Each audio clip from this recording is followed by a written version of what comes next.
All was quiet over the great flats, the long gray line of the freeway stretching from one end of the sky to the other in a rolling sea of silver green. Here and there, like pimples and islands, forests and towns cropped up in crowns and hills, or dipped low in windswept hollows.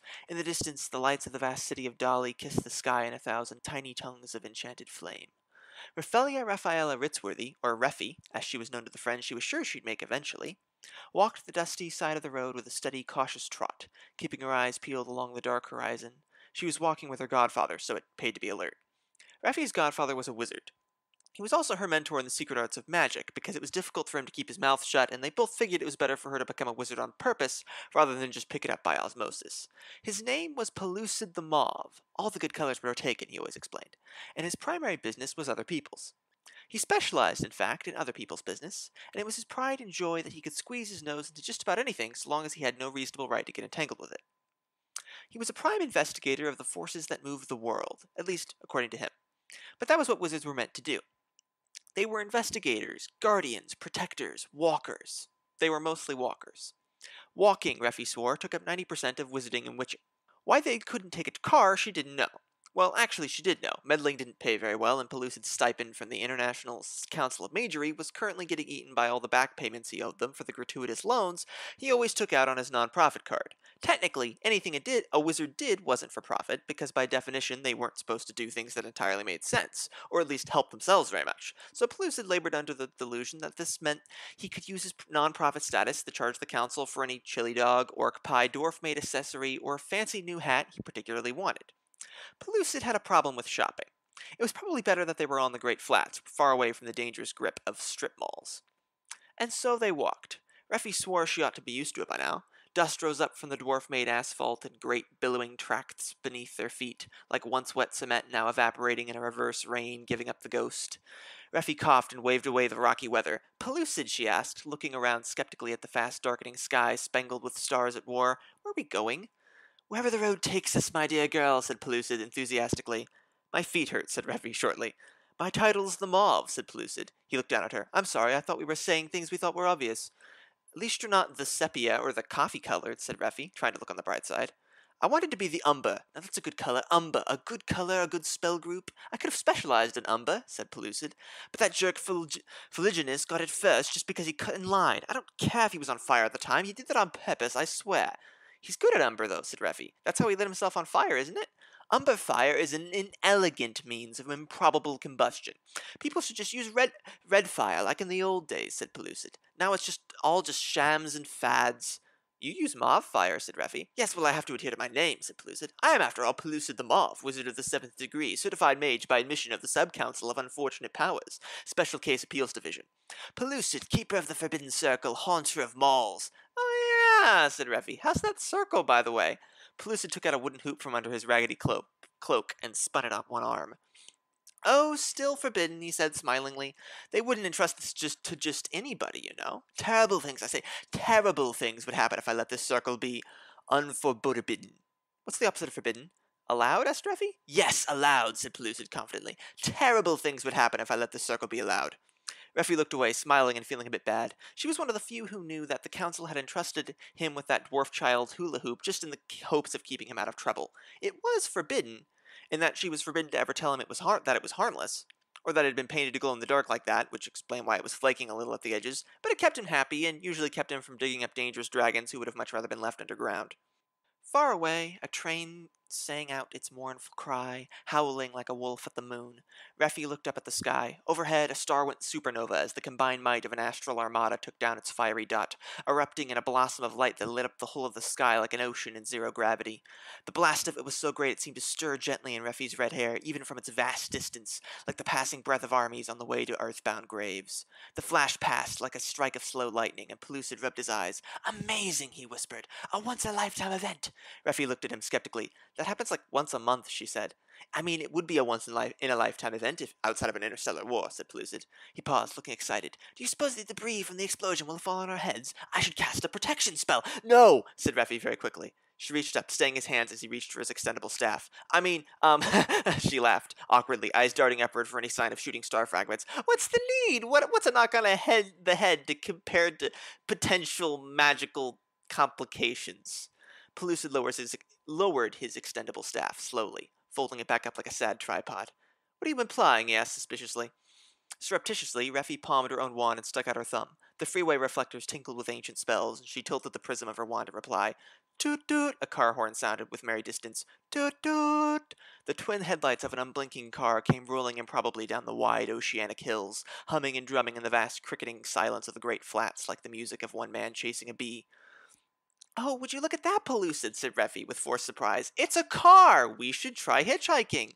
Pellucid looked at her skeptically. It's the middle of the night, Reffi. That car could belong to a kidnapper, or a cultist, or a cultist kidnapper. All the more reason to get inside and check it out, said Reffi, propelling him hurriedly towards the approaching vehicle. Overhead, the sky began to bleed with sparkling pieces of broken star. You know me so well, said Pellucid, shaking his head. The car came screeching to a halt just in front of them, bumping and jumping on the old freeway with a kind of frenetic energy, leaking Thama out the hood with glowing green sparks. One of the doors burst open, and the other fell off. The name of the remaining door proudly boasted the English letters TAXL, which was probably meant to be taxi, but using Sloan runic alphabetic rules. The orc driving the remains of the car put his head out. Quick, if I get one more customer before midnight, I'll meet my monthly goal for self-employed self-wellness. I won't charge you, I just really need this. You're my 100th customer of the day. Wait, if we're not paying, do we really constitute a... Pellucid was making words, so Reffi quickly reached up and slapped a hand over his mouth. She was short, even for her age, but much practice had made her good at this highfalutin maneuver, like a slamnet player. Thank you so much for the lift, she said quickly. What a deal! She elbowed Pellucid meaningfully. She knew he couldn't resist his thrift addiction once she got him going. Coupons were the man's vice, she swore. They bundled into the suspicious car. Pellucid, like the dork he was, sat down on the passenger seat next to the tattooed driver, and Reffi shriveled with embarrassment in the back, picking at her leggings and trying not to stare at the moth flapping around the car's thama lamp. The car startled up with a rattle and a rumble, and skittered off down the old freeway line, hurtling off into the night like a neurotic bullet. Reffi jostled in the back seat, searching vainly for a seatbelt. The driver, meanwhile, prattled on. Thank you guys so much. I try to be goals-oriented, to find happiness, and whenever I don't hit every check mark I set for myself in a day, I just get so miserable, he said. Maybe you should be less goals-oriented, said Pellucid. Oh no, you've got to have goals, said the orc dismissively. I mean, otherwise you wouldn't get anywhere. I think you underestimate your own powers of wandering into the right situation, said Pellucid. In wizardry, we believe that if we turn our sails in the right direction within the winds of the radical imbalance... Yeah, said the orc, hastily dodging a lecture in wizardly philosophics. So what are you guys doing wandering out by the freeway in the middle of the night? Pellucid blinked. I just said, we're wizards, he said, furrowing his brows. We believe in wandering. Ah, right, of course, drifters, sure, said the orc. But I mean, isn't that kind of dangerous? I just said Pellucid, still more stiffly, we're wizards. He left the sentence alone in the air, as if it were self-explanatory. Reffi could smell a conversational loop looming on the horizon. Choking down her own terror of strangers, which coiled in her stomach like a caffeinated snake, she screwed up her voice and tried to be conversational, like a normal person. So, she said, her voice striking an unusually high pitch, you're a taxi driver! Tell us about that! What are you doing out here at the night? Besides accomplishing my goals and awarding myself the spiritual trophy of achievement, asked the orc frantically, I'm keeping my eyes peeled for the bogey runner and anyone who might be crazy enough to be out walking with it on the loose. Pellucid pricked up his ears. Reffi could feel his wizardly nosiness starting to work even from here. The bogey runner, he asked. Do tell, O taxi steersman. The orc chuckled nervously and checked his rearview mirror. Well, it's just a rumor, he said, but it hijacked the bus last week, stopped it completely dead right there in the road. They say people just sat on the bus and watched the thing claw around the windows. They were so scared some of them stayed on the bus till sunrise. Reffi scooted away from the side of the car that no longer had a door. Pellucid, of course, was only more intrigued. What did this bogey runner, did you call it? What did this bogey runner look like, he asked. Reffi could already see him beginning to steeple his fingers, always a bad sign with Pellucid the Mauve. It meant he was making plans to do something besides protect the Forbidden Circle, and Pellucid's plans seldom ended well. Oh, nobody got a good look at it. Big and sort of vague, they said. Long and lanky, like some sort of stretched-out goblin, they said, with fingers long enough to scoop up cradles and the like, said the orc offhandedly. Taxi drivers rarely sounded concerned about anything. It was part of the job to be nonchalant, even when discussing, in the wee hours of the night, a monster that may or may not be nearby. It probably also helped that the orc had a big club up on his dashboard, precariously rolling around with a sound like funereal bongos. And you say no one got a good look at it, asked Pellucid. How do you know it's real, then? Yeah, maybe it's just engine trouble and a bit of midnight hysteria, said Reffi hopefully.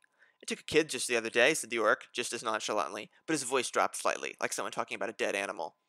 Pellucid turned around in his seat, looking over his headrest at Reffi, his eyebrows raised. Reffi knew that face. He rolled back around and faced the driver. How would you like to go on a quest, my good man? No, thank you. I already feel fulfilled enough with my goals achieved for the day, said the driver in a fixed tone, as if he were also talking to himself. His voice drooped. Well, most of them.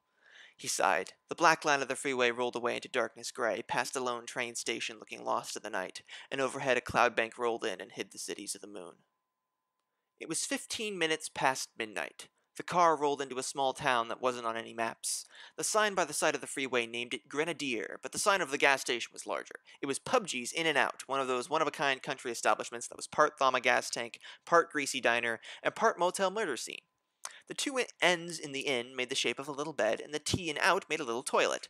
And beyond a rusty bicycle repair place and a couple of houses, it was the whole of the town of Grenadier.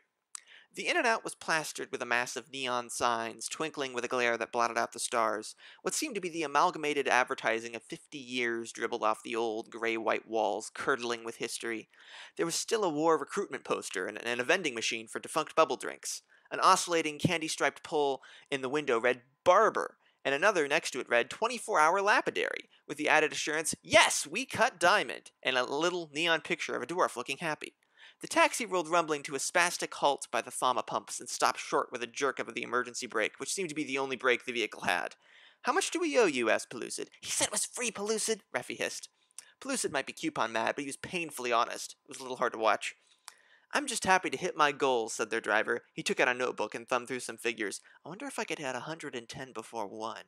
"Shouldn't you, sleep?" asked Reffi, in spite of herself.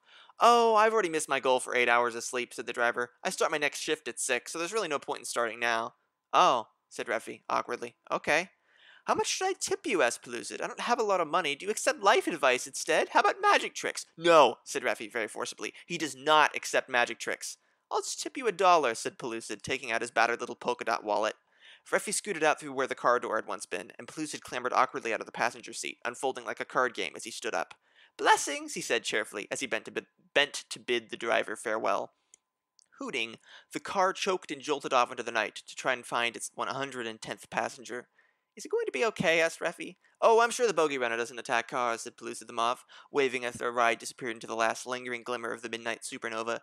"It attacked the bus, didn't it?" asked Reffi, shivering in the exposed parking lot under heaven. "Also, what the heck is a bogey runner?" "I haven't the faintest idea," said Pellucid. "Sounds made up." Reffi hesitated as they crossed the cracked cement and stood before the big glass doors of the In and Out. "What about the kid?" she asked. "Real monsters don't have to be scary shapes," said Pellucid. "We're going to get to the bottom of it, though, anyway, aren't we?" asked Reffi, half scared at the thought, half concerned he might actually not. "Of course," said Pellucid. "It's a quest." They slid through the automatic doors. Inside, a dwarf was getting his crystalline beard chiseled by the bleary light of the fluorescent lamps, his silicon skin gleaming a stony white marble in the hot, cold glare. Along one wall, a teenage elf with a few parts of her skin still devoid of piercing was begrudgingly night managing a counter, selling chicken wings, car parts, and liquor she couldn't legally drink yet.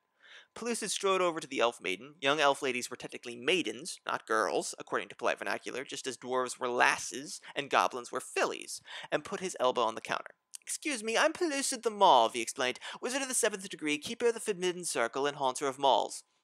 "Well, I'll be," said the elf maiden, with desperate sarcasm. Reffi squinted. The maiden's name tag read, Tiunavelda Civilfelia Forastibasselia Sunlandicordia, in tiny little letters. No wonder why she was depressed.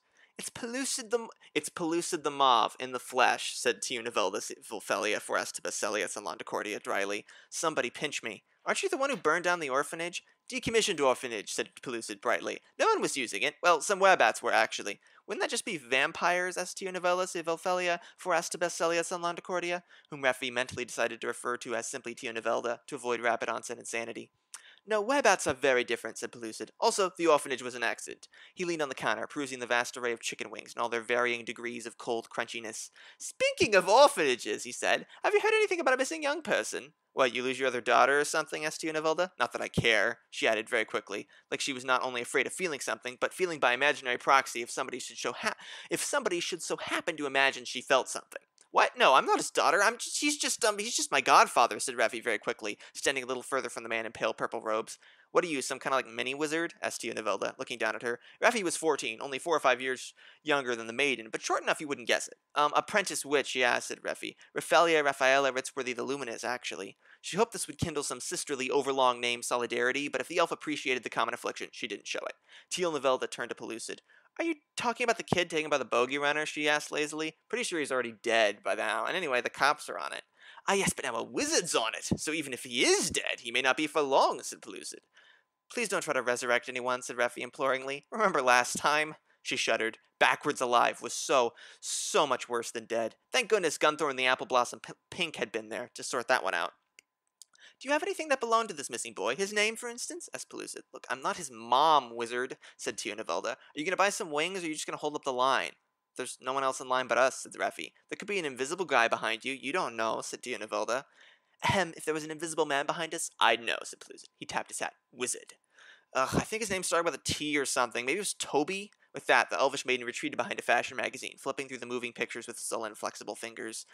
Timothy Beginning, said the dwarf in the lapidary chair, suddenly. As the lapidary finished the final chiselings of his now neatly faceted beard, he stood up, rather underwhelmingly, and stretched his stubby arms, making strange sliding, grinding noises as he moved, like a grindstone swaying in the wind. He went to a vending machine, emblazoned with the brand name Sasso Light, and bought himself a nice red-hot can of liquid lithium. When your dietary needs could be fulfilled for hundreds of years by a big enough cave, your beverages tended to differ a bit from the other species. Dwarf foragers weren't just for making weapons. They said that dwarves were getting drunk on iron long before they figured out you could make swords out of it. The dwarf took a long pull of his liquid metal and wiped his stony lips on his arm, burning away bits of his building paint tattoos. You can tell it's not a dwarf brand, he said wryly. Sasso Light, and they don't even sell boric acid, he sniffed. Timothy Beginnings, you know that boy that went missing? Asked Pellucid. The elf maiden looked up from her magazine irritably. The dwarf glared at her hotly, literally hotly. Dwarf eyes were like flames burning in their rocky faces. I'm pretty sure it was Toby, she said. Like you know, sneered the dwarf. It was Timothy. A dwarf would know. Do you know how to read? Snapped Tionavelda loftily. Because there's a sign over there that says no loitering. Do you know what loitering means? Do I know what loitering means? The dwarf echoed, affronted. Just like an elf thinks anybody who doesn't have fancy pointy ears can't read a menu. What happens when you sneeze, by the way? Which holes does it come out of? 'Cause you got an awful lot of— Get out, said Tionavelda, spreading out her magazine in front of her face again. What? You kicking me out? That's discrimination, sneered the dwarf. Before Pellucid or Reffi could figure out what was going on, the dwarf had stamped over to the counter. Hey, he seethed. You reading some fancy curly letters? Some 30-page poem about the weather? Look at me when I'm talking to you. I'm sorry, said Tionavelda dryly. I'm too busy reading a 30-page poem about the weather. Pellucid and Reffi stared, first at the dwarf and elf, and then at each other. Reaching up from his small height, the dwarf snatched down the edge of the magazine. Look at me, cookie baker, he sizzled. Tionavelda lowered her magazine the rest of the way slowly. She planted her hands on the counter. Her fingers were long and her whole body sinuous like a serpent coiled to spring. Elves weren't just flexible, they were shifty. They were like liquid people, shaped like a human, but strangely airy, light, not quite solid. It was what all the old songs were trying to say when they said that elves were light or lithe or fleet. It wasn't mere nimbleness. It was like their atoms were nimble, like they could lie on their stomachs with their hands at their sides and slither at 6 meters a second. Like at any moment they could move in 6 different directions at once. Dwarf said an elf could stand in front of you and still stab you in the back. It was speciesist, but anatomically correct. Tionavelda poised, coiled, her body shifting subtly as it wound and unwound like so much rope, waiting to hang someone. This cookie baker is also night security, gaffer, she said, spitting the polite term for a dwarf man like a slur. Get out before I make gravel out of you. The dwarf glared, smoldering, but he eyed Pellucid and Reffi, witnesses, and not only witnesses, but wizards, and backed away. Huffing and cussing, he turned and stormed out of the store. What was that about? Reffi breathed. Pellucid shrugged. It's past midnight, he said. The dark makes people do strange things. People used to call it the witching hour. I don't know why. It'd be more accurately called the crazy drunk pulls a knife at a service station hour, but nobody said vocabulary was fair. Reffi turned to Tionavelda, who had slithered back behind her magazine again, shivering slightly as her liquid muscles relaxed. Elves didn't shiver in fear. They shivered in exertion, in anger. Reffi fumbled. Timothy Beginnings? She started hopefully. Don't know, don't care, snapped Tionavelda shortly. But a young boy is missing, cried Pellucid fervently. Surely you have an excellent conscience. I can see on your face you know something. The elf maiden slapped down her magazine as a big tattooed orc came in, toting a lunchbox. My shift's over, she said. Don't follow me. She nodded to the orc. Bye, Rick. And with that, she took off running out the door. When an elf ran, she raised a wind. Those strange, stretchy, liquid limbs turned almost to air, like a humanoid gale hurtling through the night. Tionavelda disappeared before the automatic doors could shut. Pellucid turned to Reffi. Plan B, he suggested. No magic, said Reffi. All right, plan C, he said. The orc looked up at them as he settled down at the night counter. Can I help you guys? He asked, smiling with 3 rows of teeth. No, we're good, said Reffi. Thank you, Rick. The parking lot was cracked and abandoned, the only company the fading light of the supernova. The only company, anyway, that wasn't grumbling and cussing under its breath. Reffi and Pellucid ran to catch up with the dwarf as he slowly shuffled his way across the cement. "Excuse me," said Pellucid, "you said you'd seen Timothy Beginnings?" The dwarf stopped. He didn't look at them, just turned the glowing, cooling can of liquid lithium in his hand, reading the embossed nutritional facts with a skeptical eye. "Seen him about," he said slowly. "Got taken by that bogey runner, didn't he?" "Do you know his middle name?" asked Reffi. Abruptly, she stammered. "I'm sorry, it's just, if we know his full name, we can track him. There's a spell for that." In fact, part of the reason why wizards adopted so many titles was as a defense mechanism. Not that they didn't use their titles. Oh no, they bragged about them constantly, but they banked on having so many titles that nobody would ask for their real last name, let alone their middle one. Reffi was still trying to get in the habit of not sharing hers. "Why have you got such a vested interest in the kid? You don't even know him," said the dwarf. "No, but you do," said Pellucid. "Isn't that good enough reason?" "I didn't say I knew him. I said I'd seen him around," said the dwarf. He sipped his can again, pulled a face, and looked longingly through the window at the in-and-out's drink crucible, where pools of aluminum bronze and burning hot beryllium copper bubbled deliciously. It was a marvel the place wasn't hotter inside. But that was modern technology for you.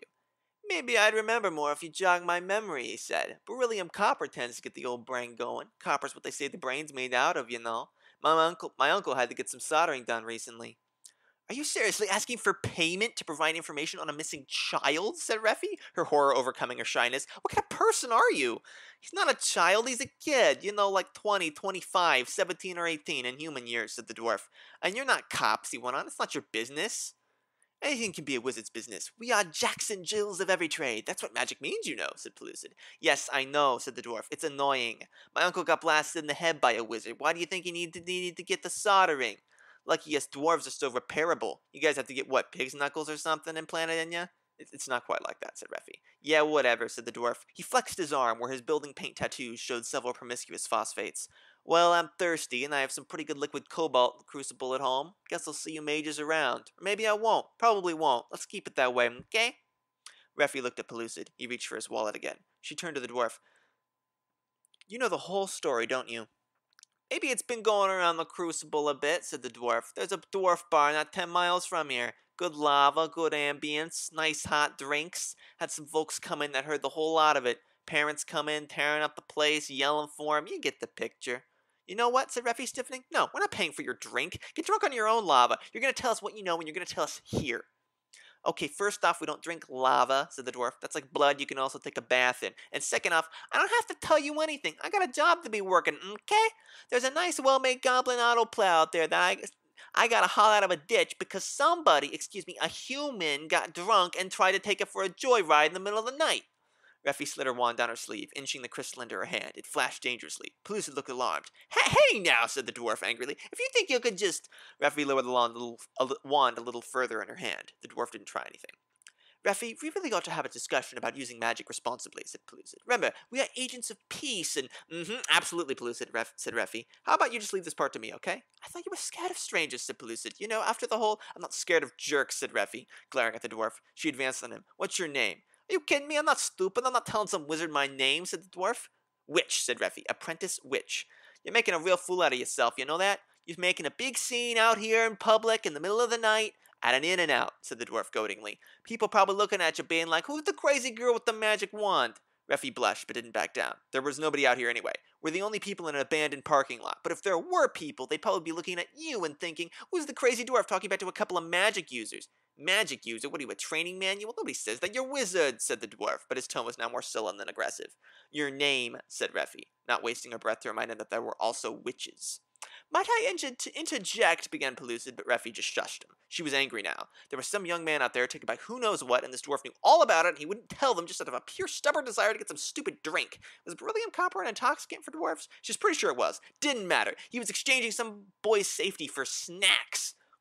"It's capode," said the dwarf. "Spelled with an ode." Dwarves were still hazy on the English alphabet a lot of the time, out on the Great Flats. Advertisers generally put things in both scripts for convenience's sake, though it was obviously easier if you were selling liquid metal in drink bottles. Then you only had one audience. "Okay, Capode," said Reffi. "What's the boy's name?" "I told you, Timothy Beginnings," said the dwarf. "You did tell us, didn't you? Why'd you do that if you were going to be so—" Reffi struggled for a sufficiently accusatory word. "Because I hadn't seen the pointy hats yet," said Capode shortly. "The boy's middle name," said Reffi. "Now." "Or what, you gonna jinx me?" asked Capode derisively. "Let's see if you got a spell that can touch this mountain-high little lass— I mean girl." No, I'm not gonna jinx you, said Reffi. She stepped aside. I'm gonna let Pellucid the Mauve cast a blessing spell on you. Capote squinted. Weren't you the guy who burned down the orphanage, he asked.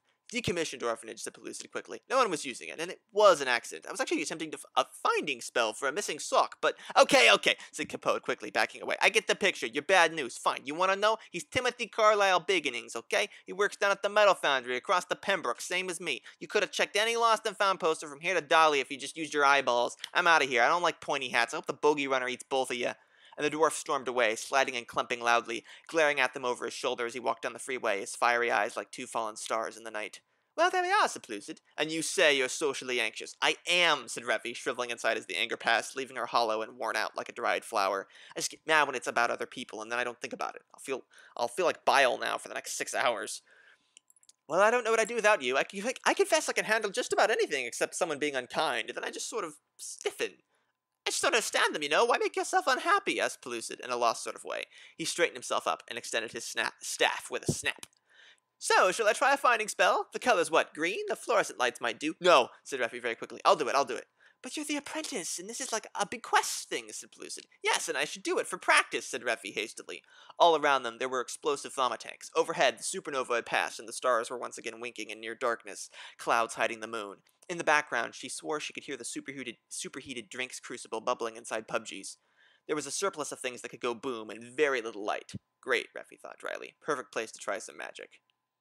She arranged herself outside of one of the In-N-Out's big barred glass windows, where the green fluorescent lights were playing out over the cement in a faint glow. Reffi drew one foot across the ground and assumed a careful stance, brushing her red hair out of her eyes one too many times. She took a deep breath and took out her wand. Remember, the name is Timothy Carlisle Beginnings, Pellucid reminded her. Do you think it's Carlisle with a C or Carlisle with a K? Asked Reffi nervously. I'm not sure it matters, so long as it's the same phoneme, said Pellucid hazily. This did not make her feel better. You could write whole books out of what Pellucid wasn't sure of. Reffi shut her eyes, trying to concentrate. This did not help, as magic is quite optical, so she opened them again. This was a fairly common instinct in apprentices, she was told. Part of the whole trick of becoming a wizard or a witch, in fact, was learning not to shut your eyes when you tried to do magic and not to flinch when you threw fireballs. Though obviously there was a bit more to it than that, and as Pellucid always insisted, fireballs was the wrong way to think about it. Though, given how frequently he burned things down, Reffi couldn't help but wonder if she should really be taking advice from him in that area. She looked at the green, flickering very faintly on the grey pavement, cracked and broken outside the In-N-Out in long, craggy shadows. She wished there was a little more light. It was so hard to do magic in the dark. Impossible to do it, in fact, when there was no light at all. But this little light would have to do. Reffi turned her wand over slowly, angling its crystal tip to best catch the glimmer of fluorescence. It was a plain, flat crystal, very clear and lens-like, not at all twisted and colored like Pellucid's. Easier to use, they said. Easy for them to say. She shut her eyes instinctively again and hastily reopened them. Remember, keep your eyes open, Pellucid said. Yeah, I know, said Reffi. You remember the spell, don't you? You're using the green one, not the purple one, he said. I know, Pellucid, said Reffi irritably. She paused, staring at the light, feeling it reflect on her eyes. That's the one with the quirk in it, right? Yes, that's the green one, I think, said Pellucid. So it isn't, Reffi thought quietly. She took a deep breath and then breathed again with just her eyes. Magic is a difficult thing to tell about. Numerous books have been written about the subject, some entirely accurate and therefore completely useless, and some quite wrong and therefore very dangerous. Magic is a funny business like that. A good witch knows you can glean a lot of good answers from a book. A wise witch knows no one book is all the answers. Reffi's heart beat, and with her eyes breathing open, she felt the radical imbalance. The complete, total, insane, and perfect thrum of existence, wounded by so many hurts, but still living deep down past the touch of any single time, any limited place, any one person. Deep down, all the pictures were right, all the images woven like poetry in your eyes, like song before there was sound, written in particles and pictures in higher dimensions. You could only touch the shapes where they intersected, three-dimensional curves and bulges and hurling galaxies as they overlapped from dimensions you couldn't count. And it was all there, beneath everything, above everything, along those axes you couldn't quite see, descending and ascending and traveling from the deep to the present, an echo and a refrain in every moment, the rhythm of existence thrumming in every wavelength and ocean wave, every breath of wind and curl of hair, on and off, there and not negative and positive, not some balance of opposing energies, but just the opposite, all one energy, pouring down like a waterfall of music, screaming and crying with joyous ecstasy, aching with wonder as it poured from every impossible place that was just a hair's breadth away, every quantum brain and spiritual plane, every line of reality written in interdimensional verse. It was all given. It was all imbalanced. There were existent things, and all the nothingness that seemed to be was just a littleness in between, or at most a lack of something already defined, already made. And in every moment it all came back, all repeated again like the refrain of an eternal orchestra. In every moment nothing had to be. Nothing had an explanation to continue that did not rely on the past. There was no justification for consistency, and yet it came again. Like poetry, like song, like presents on Christmas, it came again. In every infinitesimal iota of time and space and breath and thought. A world not continued but renewed, a world not left but made, an existence not in balance but in blossom, blooming and bleeding and growing and changing, but never, ever, ever stopping. Breath, in and out. And yet it was the same air both ways, coming and going, and the going was only there because the coming had come. The shape was only made by the air, the stuff that was there, not the leaving, not the absence, not the emptiness her brain pretended was there, because she could only see in three dimensions like skinny goggles, shutting out everything there was so that she could stay sane and sad. If she didn't look around the cracks of the lenses, she'd never see more. No negative energy, only existence, only creation. In the end, only magic. Reffi breathed. The magic came like a series of images, like a wash of possibilities that had always been, made perhaps by her imagination, the way you made a plot of a building in your head when you first walked its halls, but reached from somewhere else, pouring in with the everlasting gift of existence, time and eternity, bleeding into one thing, the blueprints from before there was a before made visible in her head, the shape of a face, not seen but felt, the shape of feet, running, flight, fear, but not the kind she expected. Starlight in a field. Reffi was following it, chasing it, and she found the pace, found the wavelength, felt and held the rhythm in that quivering green light, that color that was connected to every protrusion of that deeper green she couldn't see, but was written in the very halls of heaven. Grass, hope, fear. She was losing it for a minute, getting lost in that quagmire of anxieties, getting drawn into her own worries by the resistance, by the misdirection, getting drawn into the lie there was a negative energy holding her back when it was only the same energy, twisted in the wrong direction. The wand trembled in her hand. It started to glow with more than the green she could see. She turned, found the straight, and there it was. "There, I've got it, said Reffi. "I've got him." Pellucid clapped his hands, one of the few men who could clap alone and not mean it sarcastically. "Good, good," he exclaimed. "Which way?" The wand glowed and quivered and turned in her hands, pointing the way. And then it exploded with brightness like a fallen star singing in her hands, and it winged away in tentacles of light, strobing over her, washing PUBGs in and out in heavenly green, winging away in a flaming comet across the sky, arcing down towards a point in the distance. "Is it supposed to do that?" asked Reffi numbly, watching her spell fly away as her wand went limp. "I think you did it a little too strong," cried Pellucid. He picked up the skirts of his robes, showing red and white cat socks and hairy knee. "Quick, hurry, before it gets away!" They took off running down the midnight freeway, their shoes clattered on the cement. Pop, pop, pop, pop, pop, pop. Heels pounding like a panicked equation done in sidewalk chalk. "Shall I try a swiftness spell?" asked Pellucid. "Surely we've already wasted a lot of time. We might be too late." "I don't think he's in trouble," said Reffi, hoping desperately it was her gut talking, and not just her overthinking things and wanting it to be prophecy. "Though I think he expects to be." Pellucid and Reffi were running. Before them, the freeway stretched on to forever, a gray line with nowhere to go and only one direction to try it. Overhead, the flaming light of Reffi's finding spell shone like a flare, arcing through the air with a slow yet deceptively swift determination. Its flaming tail outshone the lonely stars and cast a glow on the underside of the clouds that hid the moon. They ran, a comet of white fire lighting the way before them like a long flash of lightning. They seemed to be keeping up with it, but only just, and it was going down. Already it was swinging lower, curving down in a gentle arc, homing in on some miscellaneous place among the low, wrinkled slopes of the great flats. It was not far away. They broke away from the freeway, leaping off the crumbling asphalt, Pellucid's robes whirling, Reffi's heart pounding and praying, and plowed across the tall grass, breaking aside the blades like sugarcane in a thick jungle. The spell was moving as the crow flew, and they made a beeline straight for where it would land. The light hurtled lower, and fell among the high grasses, plunging the lightning-lit plain into midnight darkness once again. But they plowed ahead, following the line to the place where they knew it had landed. Reffi slid her wand down into her palm. She heard Pellucid's staff extend beside her with a snap, whacking aside the thick grass like an unusually ineffective machete. They looked across at each other, and Pellucid smacked hopefully at a blade of grass that was thick enough to make a better staff out of.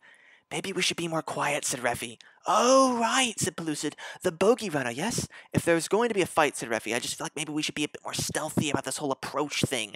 "Alternative idea," said Pellucid. "I'd charge straight in and try the fun thing." "No," said Reffi very firmly. "Last time you did that, it was weeks before we got your head on straight again." "Oh, but come on, Reffi, it's fun," said Pellucid. "And you can't argue with results." "You certainly couldn't," said Reffi. "I had to feed you through your nose." "It's amazing what you can do with an eyedropper, Reffi. It really is," said Pellucid. "I never cease to be impressed by your abilities." "Listen, no fun thing, okay?" said Reffi firmly. "Let's just keep our mouths shut and sneak up nice and slow, okay?" They started moving again. The grass was very noisy. Crack, crack, crack, crack. It was like wading through a maze of crackers. They trod in a creek by mistake, and Pellucid swore in Elvish. He always swore in Elvish, so she wouldn't know and pick up the bad habit. Reffi had never had the heart to tell him she took Elvish for 3 years in school and understood every word. "Where is the injustice owed to your eternal butt?" Pellucid swore, roughly translated. He was not a very fluent speaker. They crept up on the light. It broke through the bracken like liquid starlight, shrieking in a silent, fiery glare that beat on Reffi's face like a drum. Her finding spell had burned a kind of clearing, small and smoky in the fields. Dark figures were silhouetted against the glare. One, small and stooped, hunched over with his head in his hands. The other, tall and lithe, loomed over him with like the slip of a shadow in the night. "The bogey runner," Reffi whispered in horror. The tall figure of the bogey runner reached down like a living fluid, grabbing onto the hunched prisoner from behind, wrapping itself around him in a kind of constricting, snake-like embrace. Reffi threw caution to the winds. "Get away from him!" she screamed, leaping out of the grass and into the clearing, her wand brandished bright in her hand. "Get away from Timothy!" The light of the old finding spell had burned white. She raised her wand. Eyes wide open, she began already to search for the pictures, to feel the imbalance, to hear in her own panicked heartbeat the subtle rhythm of the universe. But Pellucid always said, "Think before you cast." It didn't do him any good, because he always thought of bad ideas, but it was good advice, nonetheless. Before you cast, look and listen. Don't just look at the universe, look at where you are. For half a breath, Reffi hesitated. She looked. She listened. She blinked. The hunched, stooped figure looked up. The tall, lithe one was leaning over him from behind, hugging him in her flexible limbs, caressing him, kissing the top of his head. The stooped figure was hardly stooped at all. He was a dwarf. But of course Timothy was a dwarf. Why else would he work at Capode's foundry? Why else had Capode known all about it, heard all about it at his dwarf bar? And the tall, liquid, tender figure was Tiunavelda, the tattooed, piercing-covered elf maiden from the checkout counter at PUBG's In and Out. Tiunavelda, with her hands around a dwarf, kissing his crystal hair like she meant it. The lovers looked up with a start, seeing Reffi come bounding into their clearing, Pellucid close behind. "I caught lightning!" he screamed, even though that wasn't how magic worked. "Wait, no, Reffi cried, too late. Pellucid swung his extendable staff like a golf club swatting at invisible bats. The flickering light of the leftover finding spell glistened on the edge of his multicolored crystal, and to Reffi's surprise, a crack of lightning actually split from the sky. It hit him directly in the head. "Oh my gosh, Pellucid!" said Reffi, as he sank to the ground dazed. Pellucid, oh my—" The wizard stirred. "I'm fine," he said, sitting up, a bit sooty and bleary-eyed, but otherwise unhurt. "I'm fine, I just got the angle wrong." "There is no angle," said Reffi desperately. "You told me that yourself." "I got excited," said Pellucid. They looked up. The young dwarf and elf were staring at them fixedly, as if they didn't quite know how to respond to this. Reffi stashed her wand back up her sleeve, feeling a bit foolish, but trying to be disarming, since Pellucid was preoccupied rubbing feeling back into his shins. "I'm sorry," she said. "Is the bogey runner around here?" Tiunavelda smiled, her liquid elvish shape still wound around Timothy, like mist around a boulder. She actually blushed, which looked strange on her face. I was the bogey runner," she admitted sheepishly. "I sort of read the word in a magazine once, and I figured it sounded like a real enough thing to get people scared." Timothy reached into his pocket and pulled out a number of clawed finger extensions, like little bladed tubes. She did a good job of it, too," he said. "Did a good number on that bus, and nobody even got a good look at her." His voice was young and fair, but melodious, deep and beautiful like the night. Reffi had a hard time thinking of him as handsome. He was a lumpy, living stone covered in spikes of crystal hair, but with a voice like that, she could see what Tiunavelda saw in him. Sort of. She put her head on one side. "Okay," said Reffi, feeling a bit at a loss. "But why?" Timothy looked a bit bashful. "I didn't like the idea of scaring everyone," he said, "but I needed a way to disappear. And we figured if there was a monster out on the loose, people might not dare come look for me when I ran away." "Well, that sure backfired," said Reffi a little grumpily. "What were you guys thinking?" Tiunavelda disentangled herself from her boyfriend, sliding sinuously to her feet like a girl being poured into shape by degrees. "You don't understand," she said. "Elves and dwarves, well, I guess, elves and dwarves don't—" Timothy tried, but trailed off just the same. The young lovers looked at their feet. "Oh," thought Reffi. "Elves and dwarves have a certain amount of interspecies tension," Pellucid supplied unnecessarily. "My uncle put Timothy's cousin's head on a pillar," said Tiunavelda sullenly. "We met at the funeral," said Timothy, smiling. Tiunavelda looked lovingly down at the dwarf, who looked up at her with deep, devoted eyes of melting lava. Was that a hand that strayed to the elf-maiden's stomach? Was that a fiery tear stirring in the dwarf's eye? She took her love's stony hand and used its rock to wipe away the hint of flame. "We wanted to get married, but they wouldn't let us. When they found out that they wouldn't let us even see each other," she said. "It was bogus." "We're running away to Dolly," Timothy explained, "and we needed a cover story, so Tiunavelda thought of the bogey runner. We think we can make it to the city before anybody finds out. They still won't let us marry there, but at least the watch won't keep us apart." Reffi looked over at Pellucid, trying to gauge how he felt about this. He was crying slightly, sniveling snottily and wiping his eyes. She swore she heard him mutter something about young love, but this was the man who wore red and white kitty socks, with garters. Reffi felt like this was all a little too good to be true. Well, actually, she just felt very disappointed that she didn't get to fight a monster and didn't want to admit it. But she told herself it was too good to be true. She'd been running all over all those combat spells in her head all the way here, and it had all been for nothing. Where was the fairness in that? So wait, she said, there's no monster? No monster, said Timothy, looking up at his elf maiden happily. Tiundevelda giggled for no reason. But wait a minute, said Reffi, still feeling somehow ripped off. Won't your families think you're, like, dead and stuff? We're sending a letter when we reach Dolly, said Tiundevelda. By then, there won't be anything they can do. Not a thing in the world. Timothy. Not a thing, my air-blooded love, said Timothy, grinning.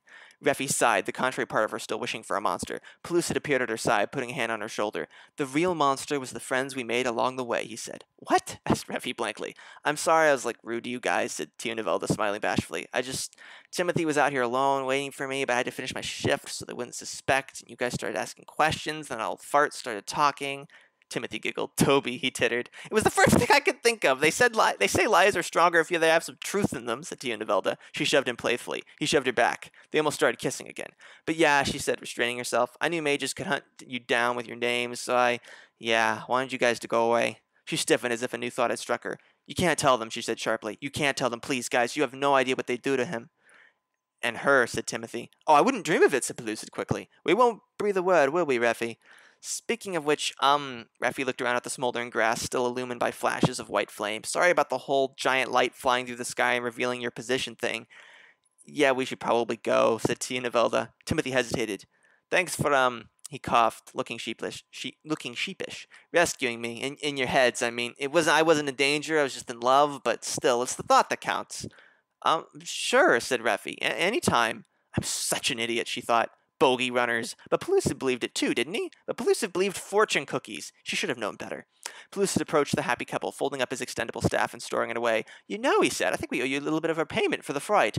Reffi tried to stop him. No, Pellucid, we don't have money, she snapped, exasperated. Oh, I wasn't thinking about money, said Pellucid. It's just that, legally speaking, wizards can officiate weddings. The clouds came out from behind the shining moon. Somewhere in a cornfield on the Great Flats, Reffi finished the bouquet spell and handed it to Tiundevelda, the most beautiful bride to ever grace black leather and body piercings. It should burn for a good 30 minutes, Reffi muttered. Try not to spill it. And then there was the ceremony. Reffi gave away Tiundevelda. Why, she had no idea. Pellucid had a way of roping people into things, and he insisted on doing it by the book, and Timothy tried to chisel a fitting fork in his crystal beard in the old dwarvish wedding tradition. Words were said, very impromptu vows were spoken, stammered but beautiful. It was all a bit of a blur to Reffi, who had seen weddings before, but not like this. Somehow, with 1,000 things jostling in her brain and her duties as giver-awayer, flower girl, maid of honor, and legal witness, she couldn't follow the words coming out of Pellucid's mouth. I now pronounce you husband and wife, said Pellucid, sobbing out the words and blowing his nose on his polka-dot wallet. You may now, I do believe you kiss here. I'm certain there was a diagram here somewhere. Hang on. Reffi, do you know if only certain kisses are legally binding? It was dawn when they put the newlyweds on a train and watched them ride away, chuffing and puffing through the early gray as they made their way to Dolly in the big city, where, even if they couldn't find acceptance, they would at least find apathy. And really, wasn't that the next best thing? Reffi scrubbed at her eyes. I saw that, said Pellucid. Admit it, that was moving. You were moved. Sleep in my eyes, Reffi mumbled, not entirely truthfully. She hesitated as they stood alone on the abandoned train platform, the tiny station giving way to nothing but desolate flats for miles around. The sky was bigger than yesterday, and the sun was melting at the rim. Reffi furrowed her brows. So was she pregnant, or? Pellucid shrugged. Maybe. They'd been together for some time before they were found out. I don't just marry anybody I meet, you know, he said.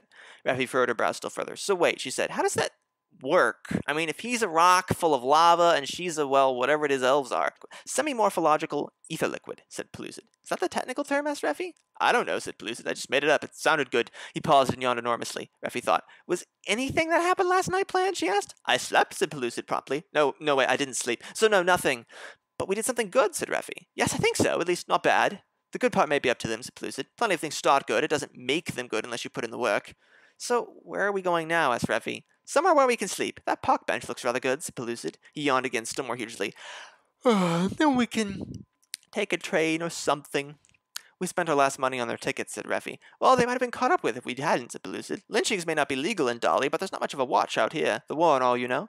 Pellucid, have we got a plan? Asked Reffi sincerely. Didn't need one last night, said Pellucid, as he settled himself down on the bench. Reffi sat down beside him, letting her tired head droop on his shoulder. Her red hair fell before her in a curtain, a blanket to shut out the sun. She settled down and tried not to think. Abruptly, Pellucid spoke up. I don't know where I'm going, Reffi, he admitted, his voice strangely pale and candid. I'm old enough to know that's not up to me. Call it destiny, call it life, I don't know what it is. Tomorrow I could trip over a rock and break my legs or accidentally turn myself into a rabbit. We're just riding the wind. We can't control what's coming at us, only choose what we do with it, how we react, who we are. I don't know what that means or where we'll go. I don't have any more money and I have too many ideas, and that's all about all there is to it. He sighed resignedly. He sounded dispirited, but not wholly lost, like a man who's been fighting the storm all night, now finds himself safely becalmed in the morning, but far, far out to sea. It's okay, said Reffi, taking his hand and looking up at him with a smile. I'm not going anywhere. I know, goddaughter, said Pellucid. He always said that when he was being especially tender. I know. But we should really get a job later, said Reffi. Of course, said Pellucid. The needs of today are for today, but the first need is sleep. Reffi settled down with her head in his lap, too tired to care if it was childish. Sleep, she said.